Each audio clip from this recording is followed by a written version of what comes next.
자, 여러분 반갑습니다. 자, 3학년 역사 수업을 이렇게 온라인으로 처음부터 하게 됩니다. 오늘이 첫 시간인데, 그러면 우리가 앞으로 1년 동안 3학년 역사에서는 무엇을 배울 것인가를 한번 살펴보겠습니다.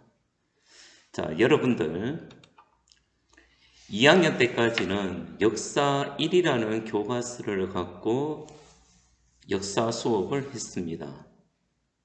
그런데 지금부터는 역사 2 교과서를 갖고 수업을 합니다.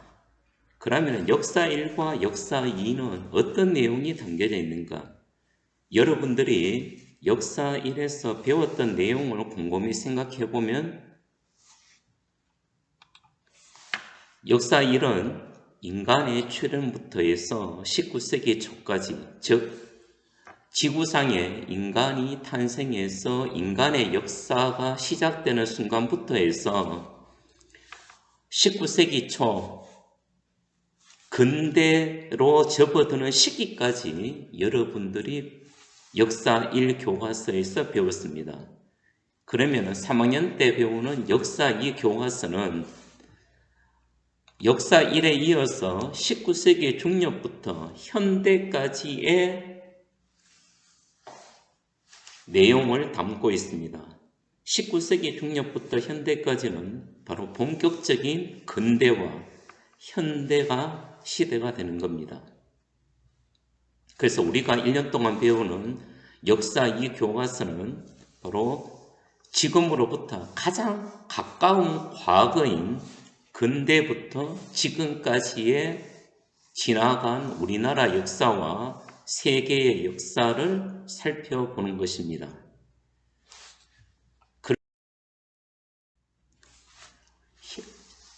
지금 현재와 가장 가깝다 그래서 가까울 근자, 시대의 대자, 지금 현대와 가장 가까운 과거를 근대라고 합니다. 그럼 근대 사회란 어떤 사회냐? 근대 사회는 현대의 지금의 사회의 특징이 나타나는 시기입니다. 그럼 우리가 살고 있는 지금 현대 사회는 어떤 특징인가? 자, 나라를 이끌어가는 정치. 지금 누가 나라를 이끌어갑니까? 특정한 몇몇이 이끌어가지 않죠. 바로 국민 모두가 나라를 이끌어갑니다. 민주주의죠. 정치 참여의 폭이 확대가 되는 겁니다. 특정한 사람이 정치에 참여하는 것이 정해져 있지 않습니다. 그런데 여러분들 역사 1의 시대를 보면 과거로 가면 갈수록 나라를 이끌어가는 사람들은 특정한 신분의 사람들에만 있었습니다. 소수가 나라를 이끌어갔죠. 그러나 현대는 누구나 다가 마음만 먹으면 나라를 이끌어갈 수 있는 정치에 참여할 수가 있습니다. 그래서 정치 참여의 폭이 점점 더 확대가 된다. 그러면 이렇게 정치 참여의 폭이 확대되는 첫 시기, 그게 바로 근대가 됩니다.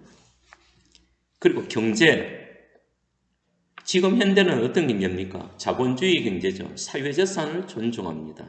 그리고 누구든지 돈을 벌어서 나의 경제적 조건을 넓힐 수가 있습니다. 그러나 옛날에는 어떤 사회였습니까? 농업사회였죠. 농사가 주된 산업이었습니다. 농사는 장사나 상업처럼 한순간에 돈을 벌 수가 없죠. 농사는 정직한 산업입니다. 그래서 옛날 전통사회는 농업에 기반을 했기 때문에 신분의 변화가 있을 수가 없습니다. 그러나 지금은 자본주의 사회이기 때문에 내가 좋은 아이템을 갖고 물건을 생산하면은 유튜브 같은 데에 영상을 올려서 많은 사람이 접속하면은 하루에 엄청나게 많은 수익을 낼 수가 있습니다. 바로 우리는 이런 시대에 삽니다. 바로 이 지금과 같은 이런 자본주의의 모습이 나타나는 시기, 즉 농업 중심의 사회가 상공업 중심으로 바뀌어 나가는 시기, 경제적으로 이게 바로 근대의 모습입니다. 그리고 지금은 어떤 사회입니까? 사람 위에 사람 없고 사람 밑에 사람이 없습니다. 무슨 사회? 평등 사회입니다. 나라의 주인은 국민입니다. 그러나 전통사회, 역사 이래서 보면 어떤 사회였습니까? 신분제 사회였습니다.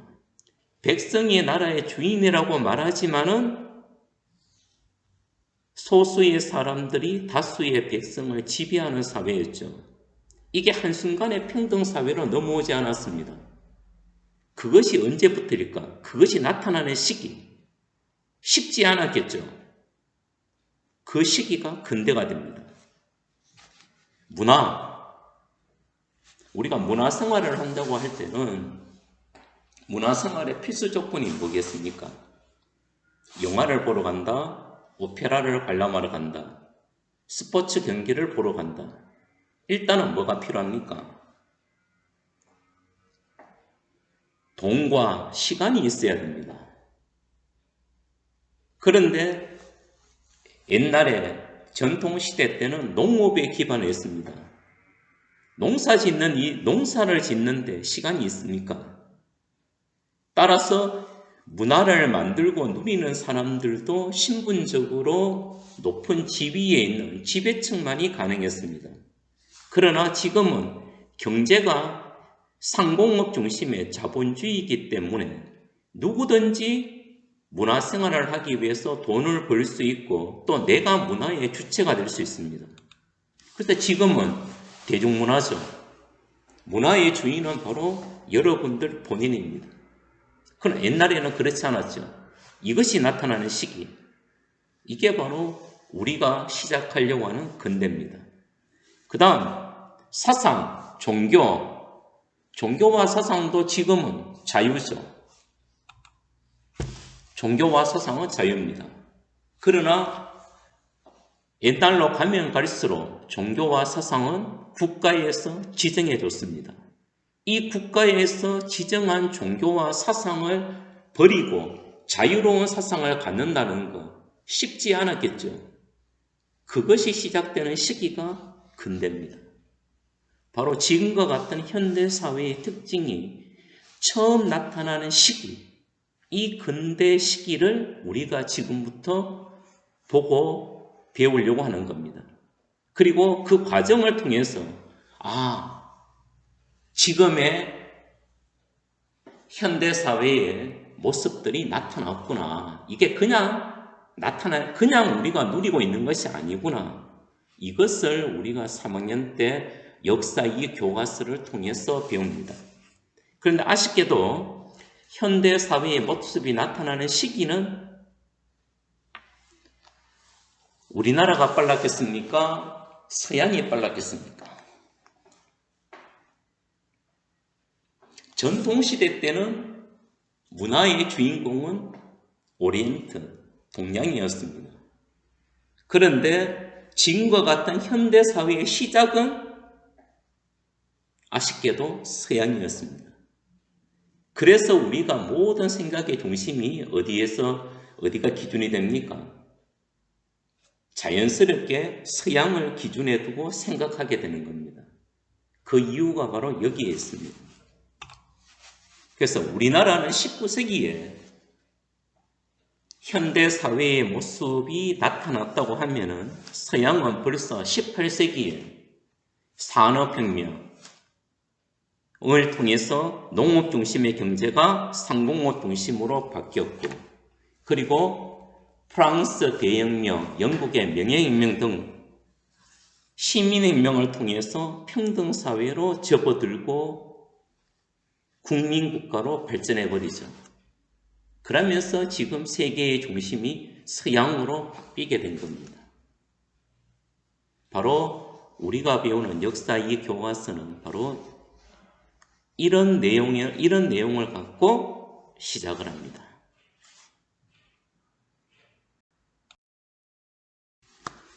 자, 그래서 과제 첫 번째는 여러분들 교과서 첫 번째 타이틀이 보면 근대 국가 수립운동과 국권 수호운동입니다. 이제 전통 시대에서 근대 시대로 왔기 때문에 나라의 모습도 근대적인 나라를 세워야 됩니다. 왜냐하면 벌써 세계가 서양을 중심으로 하는 세계가 근대 국가가 수립됐기 때문에 그러면 이제 전통 국가에 머물러 있던 나라들도 근대 국가로 바뀌어야 되겠죠. 우리나라에서는 어떻게 바뀌었을까? 그것을 봅니다. 근대 국가가 수립됐기 때문에 지금 현대 국가가 있는 겁니다. 한번 전통 국가에서 어떻게 근대 국가로 현대 국가로 나아갔을까? 이것을 우리가 첫 번째 배우는 겁니다.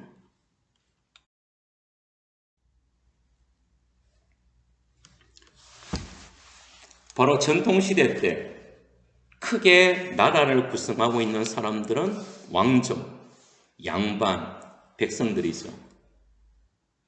이 사람들은 어떻게 근대를 맞이하고 준비했을까? 이것이 우리나라에서 시작입니다. 시기는 1860년, 19세기 중葉부터 해서 그리고 왕족의 대표적인 투톱이 투탑, 누구? 부자지간이죠. 흥선대원군과 고종입니다. 그리고 왕족은 조선을 이끌어간 지배층인 양반의 최상층이죠. 왕족 니꼬로 맹양반입니다. 양반 중에서 가장 높은 지위에 있는 사람들이 왕과 왕의 친척들이죠. 왕족들입니다. 그 높은 곳에 고종과 흥선대원군이 위치하고 있습니다. 그리고 이제 양반들 중에서도 지금도 마찬가지죠. 보수적인 생각을 갖고 있는 사람이 있는 반면에 진보적인 생각을 갖고 있죠. 우리가 보수와 진보. 여러분들도 마찬가지입니다. 조선을 이끌어갔던 지배층이었던 양반들도 바로 보수적인 양반과 진보적인 양반들이 있습니다. 흥선대원군은 보수 양반을 대표하는 세력입니다. 그런데 항상 새로운 시대로 접어들 때는 새로운 생각을 가진 사람들이 나타났기 때문입니다. 그 사람들은 갑자기 나타나는 게 아니죠. 원래 있던 사람들 속에서 새로운 생각을 가진 사람들이 나타나는 겁니다. 바로 전통적인 양반, 보수적인 양반들 속에서 조금은 다른 생각을 가진 신세대 양반들이 나타납니다. 그 대표적인 사람이 바로 서재필, 김옥균입니다. 이들이 생각하는 나라의 모습은 같겠습니까? 다르겠습니까? 다르겠죠. 지금 그리고 이 사람들은 지배층입니다. 나라는 지배층만 이끌어가는 게 아니죠. 그리고 누가 있습니까? 바로 일반 백성들입니다. 바로 나라를 전통시대 때 전통 국가였던 조선의 왕족과 지배층인 양반, 보수적인 양반, 진보적인 양반들, 그리고 이들의 지배를 받던 백성들은 1860년 19세기에 근대의 시기를 어떻게 맞이하고 준비했을까? 이것을 우리가 첫 번째로 보고 배워야 할 내용입니다.